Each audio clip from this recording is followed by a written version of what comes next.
ahead and get started for those of you all that are here on time, because I don't want to use up a lot of your time. I know it's important. This is really designed for people that, I've got a lot of beginner folks that are coming on to my mailing list, so I want to make sure. I've had some questions about cutting paper. And before I get to that, I thought one of the main things I wanted to at least go over too is adhesives, because everybody has different thoughts and such. So I wanted to do that first to make sure that you have a good comprehension of what different adhesives and what they're for. I do have to preface that I am an independent demonstrator with Stampin Up, so all of the products that you see that I'll be using are Stampin Up products. One thing I will say is that Stampin Up stands behind all of their products. So if you have a problem with something, or if you get some adhesive that doesn't work, they will replace it. And you have to keep that in mind. If you buy something at one of the big box stores, that's not going to happen. They're not going to replace your adhesive if it happens to roll backwards. So just keep that in mind. That's one thing that's nice to know. Stampin' Up does stand behind products. Now, so if you are interested in doing any purchases, and at the end of the video we'll go over, just go to shallwestamp.com and that will take you to my online store, and you'll be able to make any purchases. But if you make a $25 purchase before the by April 30th, then I'm going to be sending out a grab bag of goodies. Probably going to be at least $30 or more. It could be a stamp set that's either from Celebration or one that's getting ready to retire. It could be designer series paper. It could be greeting cards. It may be a combination of all of those above, or adhesive. So I just want to throw that out there, and let's get started. I'm going to go over the adhesive. Main thing that most of us use are a tape runner, and this is what we refer to as our snail adhesive. And it's a runner of tape that's double-sided, and when you use it, you just down on your paper, and you'll see these little grip things right here, and that's where you want to place your finger. And then you'll just pull it down to you. You don't need to hold it up like that. You don't need to do anything weird. So just place it on your paper and pull. So this is a really good, this is what I use for all of my cards and items of that nature. Now, some people prefer the multi-purpose liquid glue. It's the green and white. This is good because it allows you can squeeze it out in a small stream, and it doesn't take a lot, so you have to remember that, and you want to make sure you don't put a whole lot or it's going to ooze out underneath your paper. This is good if you're doing something that it allows you time to move the paper. So if you're placing a piece of cardstock on top of another piece of cardstock or designer paper, this allows you to move it before it starts to adhere, where the snail, once it's down, for the most part, most of the time it's hard to take off. So this is a good one as well. Now, mini glue dots, these are basically the same thing as the snail adhesive, but they're exactly what they say. They're little dots of glue, and I don't even know if you can see that, but it's little dots. Let me get my scissors. They're little glue dots, and these are perfect for adding like ribbons, little embellishments. Let me see. Let me get my hand in here and see if you can see anything. Hang on a minute. There it is. That's a glue dot. So these are good for using on little small pieces, attaching bows or what have you. Next thing is our tear and tape. This is a strong adhesive, and this is great for if you're putting together bags or you're making boxes. This allows you to do all of that, and it is double-sided. So the easy with this is that you just tear it off, or you can cut it. I tend to cut it, and don't ask me why. Lay it down, and then once you get it positioned, then I usually take my scissors, or if you've got some fingernails, then you can pull off the top sheet, which will release the top layer. So this is good for putting bags and boxes together. You can also use this on making cards. I think it's probably a little bit too strong for that. That's just my opinion. So those are the 4 adhesives that I use all of the time in my stamping world. So just wanted to share that, especially if you're a new stamper. This is something that you really need to be aware of that's out there. Mini glue dots, your multi-purpose glue, your snail, which is your tape runner, and your tear and tape, which is your a little bit stronger tape. Okay, and all of those can be found in my online store at shallwestamp.com. Now let's get on to the card cutting part, openings of cards. So typically what you'll do, and let me move my trimmer in here, and this is our Stampin' Up Trimmer. You can also get this. I highly recommend, if you don't have a trimmer, that you get one. This is great because they've got the inches, and it's every 1/8, or actually you've got 1/16. You can go to an 1/8 to 3/8 to a half, and so on. And there's an arm that opens up to 14 inches that allows you to use your 12 by 12 paper. It has, the lighter is a scoring blade and a cutting blade. Now the scoring blade, I'll tell you about that in just a minute. So right now we're going to take our 8.5 at the top, and we're going to cut that in half to make a card. So whenever I'm cutting for cards, I always cut my paper in half because that gives me 2 cards. Half of 8 1/2 is going to be 4 1/4, right? So I'm going to move this over to 4 1/4. The nice thing too about this trimmer, it's got this little header up here that you butt your paper up to, and that really helps. Okay, and then you check these lines here, and you can make sure that your paper's in here straight. So we're going to cut this. No, we're not going to cut. We're going to score. So my lighter color is my scoring blade, and what that does is that puts that crease in here that will allow us to fold our card. So now I'm going to turn it to the what we call the landscape, and we're going to put that at 5 1/2, right? Because half of 11 is 5 1/2, and that's where now I'm going to cut. So the reason I score first is that it just makes one score that I have to do rather than 2.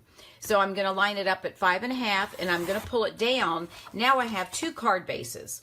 And my scoring line, you'll see right here, is my fold. So you want to fold that. And I don't think it matters. People ask me, do you fold it in? Do you fold it out? It really, just fold it and make sure that your edges line up, and make sure that they line up, and then always use your bone folder. That's another tool that you have to have in your craft room.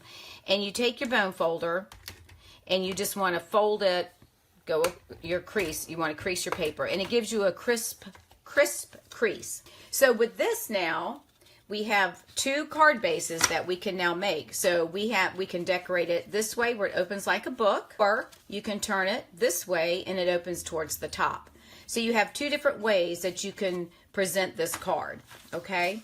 Now the next one we're going to do, if we take our cardstock, now this one, we're going to put it in at the landscape mode. And again, we're going to do it at 5 1/2. I'm going to line it up at 5 1/2, which is right over here. I'm going to make sure I've got my piece down here. And now I'm going to score this first because I want to have 2 cards. So I'm going to score this at 5 1/2, which is giving me my crease, right? So now I'm going to turn it back to the 8 1/2 side. Again, half of 8 1/2 is 4 1/4. Now we're going to cut this. All right, so now we're going to cut it. Now I have 2 long strips that I'm going to fold, and now I've got different cards I can open this way, or I can turn it sideways and open it like this. So you have 2 different ways that you can cut your cardstock. One would be like this, or you'd have it longer up here, or you can take this one and have it open like a book, or you can have it opened at the top. So you can see the different sizes. And it really is going to depend on what you want on your card and how much room you may need and what direction you want it to go when you open it. Okay, so that's the basics of card cutting.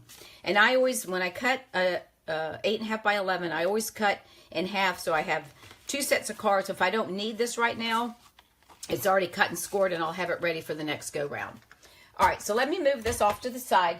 Now we're going to talk about your layers. So I'm going to leave this cardstock. Let me move this out of the way. I'm going to put this cardstock right here because we're going to just use that as a base card that we're going to work with. So when you see cards, you always see that they have a layer. So you're going to take, if you want to do a layer on your card, that is going to be 4 inches by 5 1/4.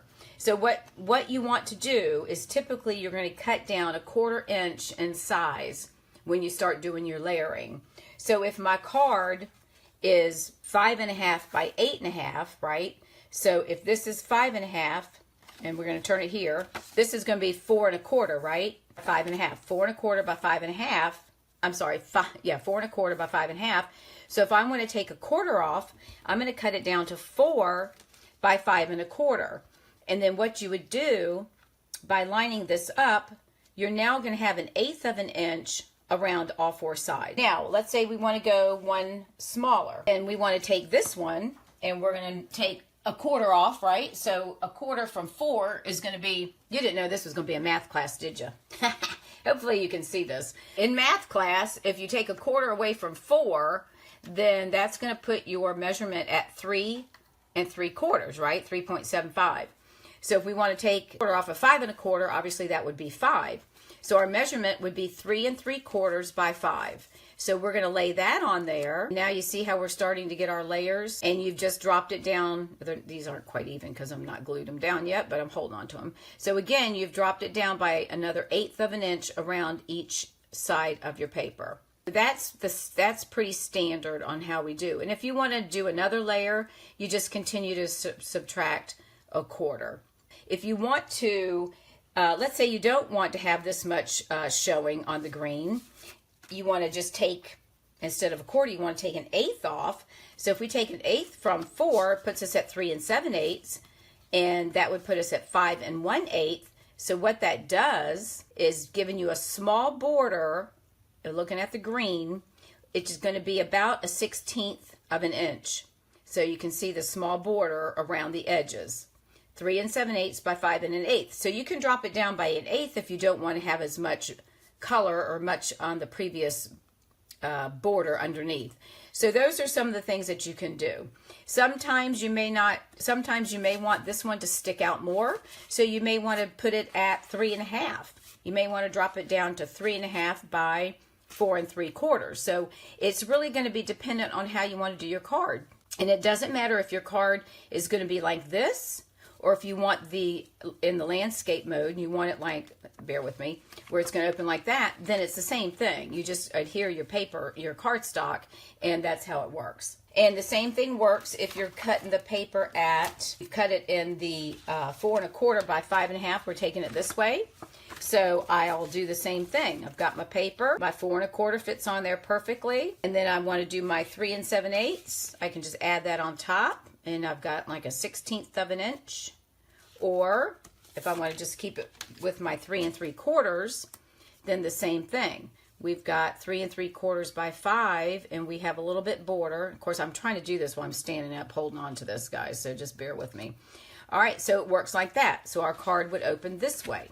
Or if I want to keep that, I can turn it, and then my card would open to the left, just like a book. So those are the ways of carrying your cardstock and cutting. I just want to make sure for those that are learning, this is something that we tend to forget about. So let me just show you some cards that I actually have made in the past. Now, some of these may have retired products on it, but you still get the gist of it. Here's a card that I made, and this is 8 1/2 by your 5 1/2. So it opens like a book, and you can see where I put my first layer, right? So I come down 1/4 on that, but if you look at my designer paper, let me see if I can get a little bit closer, I came down 1/8 of an inch. So I just wanted a little tiny border. So it's come down 1/8 there. So it's just a little bit of the green showing, because I think in this case I wanted more of the pink to coordinate. And then here I just put a ribbon behind it.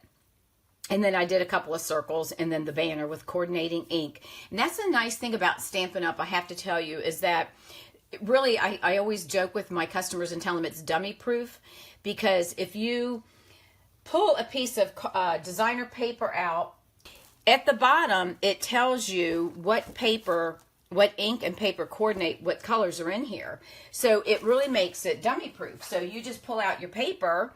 And in this case, this was, what was it? Sweet Sugar Plum.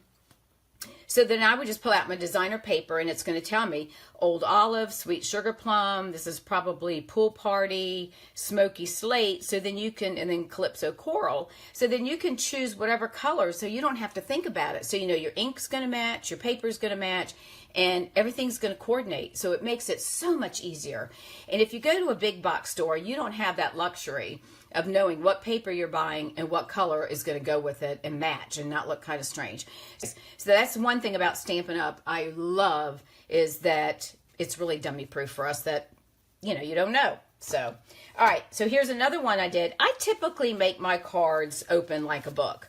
Now, I do have some that I do differently, and I'll show you one here. I've got right here. I'll show you that in just a second. So here's another one. This one I did my base card, and I just did the 1/4 inch. So I did a 1/4 on my first layer, which is Rich Razzleberry, and then I did another 1/4 on my Whisper White, and then I've stamped. One thing I will tell you as for beginners is before you adhere your cardstock, you always want to stamp everything first if for some reason you make a boo-boo, which we call those opportunities in the stamping world, but if you stamp it and you don't like the looks of it, you can flip the card over because they're two-sided, and you can stamp it again. Okay? Flip it over and stamp it again. Once you get everything stamped, then you can start adhering.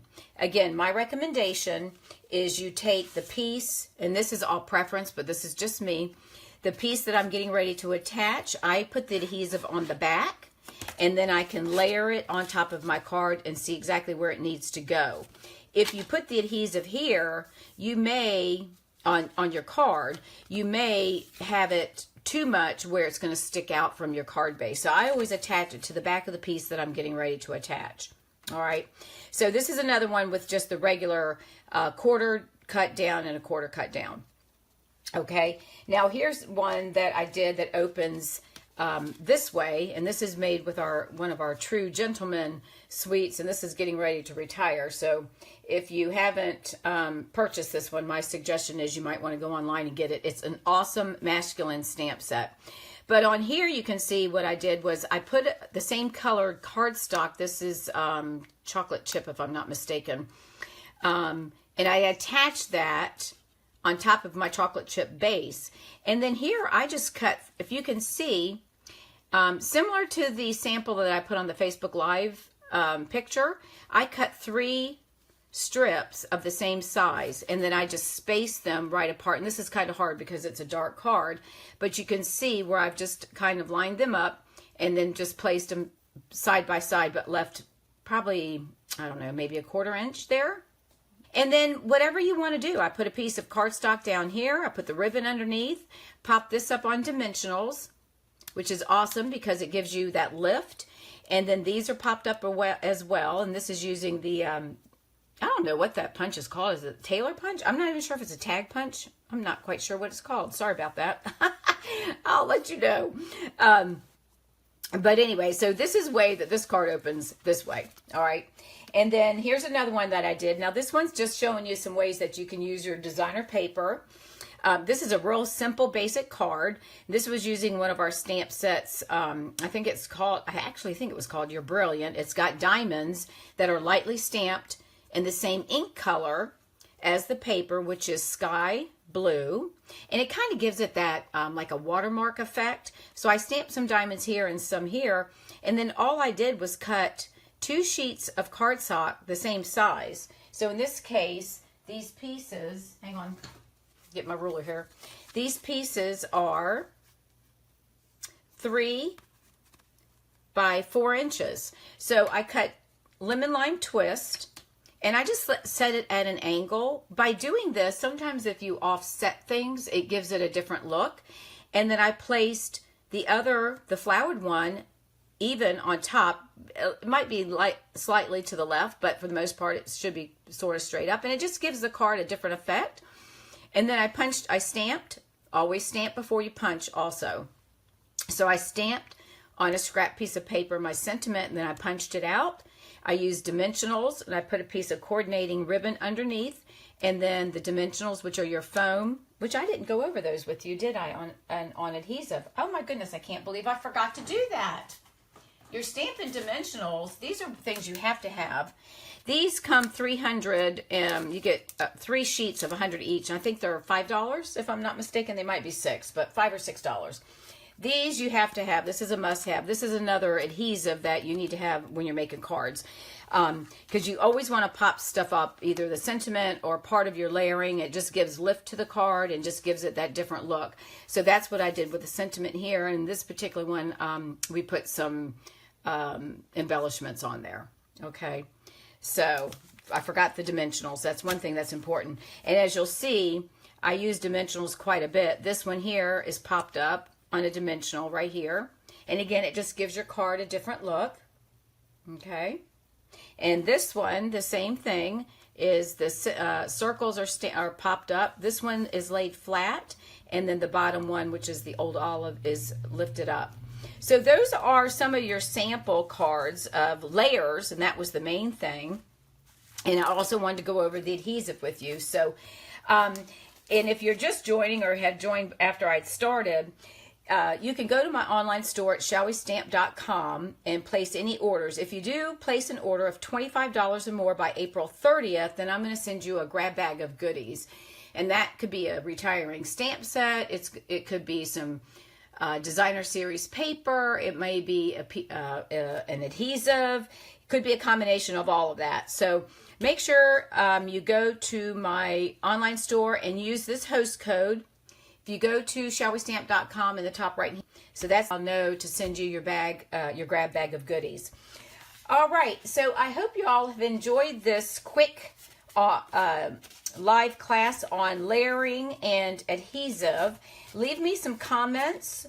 Make sure that you share my page if you don't mind. I would love to share my crafting with others who are learning or who would like to learn different tips and techniques. If you haven't signed up for my newsletter, if you're on Facebook, you can go ahead and do that right then. Or if you go to shallwestamp.com, you'll have the ability to sign up for my newsletter at that time. Okay, if you have any questions or anything, leave me some comments and I'll respond to them before the end of the day. Thanks so much. I hope you've enjoyed this and we'll talk next week.